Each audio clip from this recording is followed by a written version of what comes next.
Hi, boys and girls. This is Ms. Kathy. I'm so happy you've joined me today for another story just for you.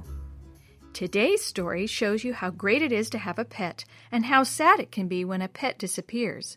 While Jenny and her friend Natalie search for clues about what happened to Butterscotch, Jenny learns some important lessons about forgiveness. Chapter 7. Catching the Catnapper. Standing back in her yard, Jenny stared at Natalie. Okay, we're back where it all started. What happened to my cat? Natalie stood at the edge of the driveway. When did you see Butterscotch last?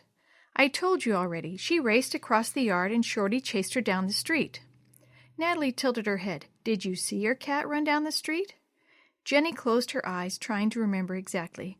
No, I saw her run across the yard toward the cars. Shorty was right behind her, so when he ran out the other side, I thought she did too. Everyone thought that, Natalie said, but no one saw her. Not you, not the truck driver, not Mrs. Norton. But if she didn't go down the street, where did she go? Natalie shrugged. What if she hid under the car? Then Tevin stole her? Jenny thought again. He went inside to get Mom while Dee Dee and I ran down the street. I guess he could have put Butterscotch in their car before he followed everyone else to look for Shorty. Then she remembered. No, he couldn't have. Their car door was still open when we came back. His mother yelled at him for leaving it open. Natalie stared at Jenny. Are you saying that the car door was open when Butterscotch ran across the yard?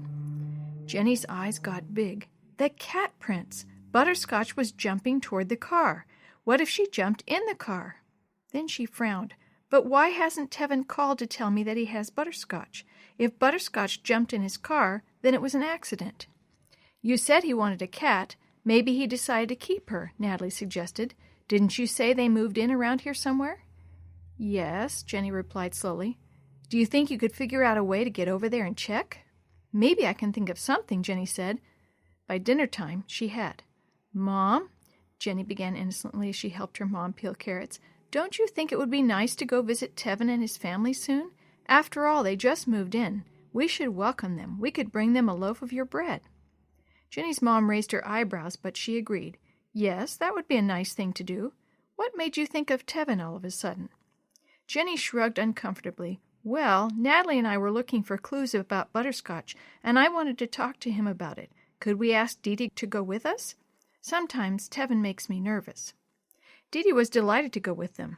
All the way to Tevin's house, she talked nonstop. Jenny tried to nod and say, uh-huh, in the right places, but she wasn't really listening. What if Butterscotch is there? Oh, I hope she is. Shorty greeted them at the door, but Tevin wasn't home. When Mrs. Wallace sat down to visit, Dee Dee said, I brought the cassette Tevin wanted, Aunt Denise. I'm just going to put it in his room. Be careful, her aunt answered. His room is a disaster area. I don't want anyone getting hurt. Jenny tagged along, glad for an excuse to check out Tevin's room. She pushed past Dee Dee and got there first. What a mess, she said, shaking her head as she walked around the room. She didn't see anything that could belong to a cat. What are you doing, anyway? Dee Dee asked suspiciously as Jenny went to the window and looked out. Just behind the house was the small shed Shorty had been scratching the day they brought him home. Wait a minute, she thought. Maybe there's a reason why Shorty went right to that shed and wanted in.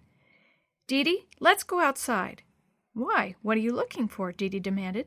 Something that might be in that shed, Jenny replied, already on her way out of the house. Tell me what you're doing, Dee Dee said in a panicked whisper, racing after, or else I'm telling your mom.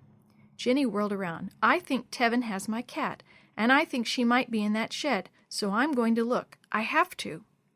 Dee Dee just stared, her eyes wide and frightened. No way, he wouldn't do that, would he? There's only one way to find out. Jenny slipped the metal door of the shed open and stepped inside. It took a moment for her eyes to adjust to the dim lighting. Finally, objects began to come into focus. There was a lawnmower, some garden tools, and 3 bicycles. She felt disappointment choke up in her throat, and then she spotted it, a stuffed mouse, the kind cats played with, lying outside of a mound covered with an old blanket. Butterscotch? She whispered. Jenny could feel her heart hammering in her chest as she pulled the edge of the blanket.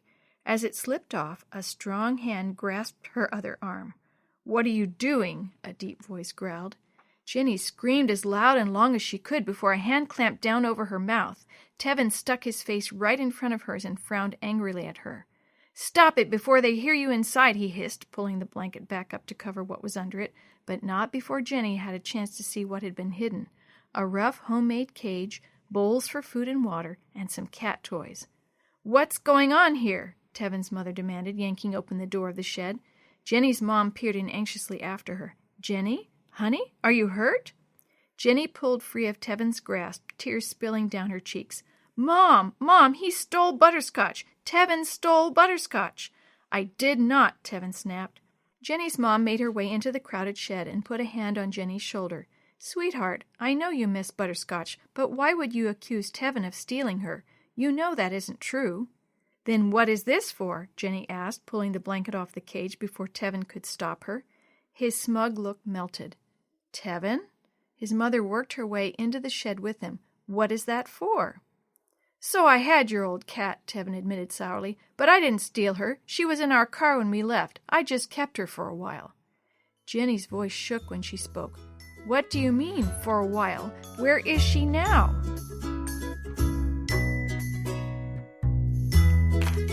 The story you have heard today is a chapter of the Shoebox Kids, Book 3, Jenny's Cat-Napped Cat, written by Celeste Perino Walker, edited and created by Jerry D. Thomas, and used with permission from the Pacific Press Publishing Association. If you're interested in any other books published by the Seventh-day Adventist Church, please visit AdventistBookCenter.com or call 1-800-765-6955.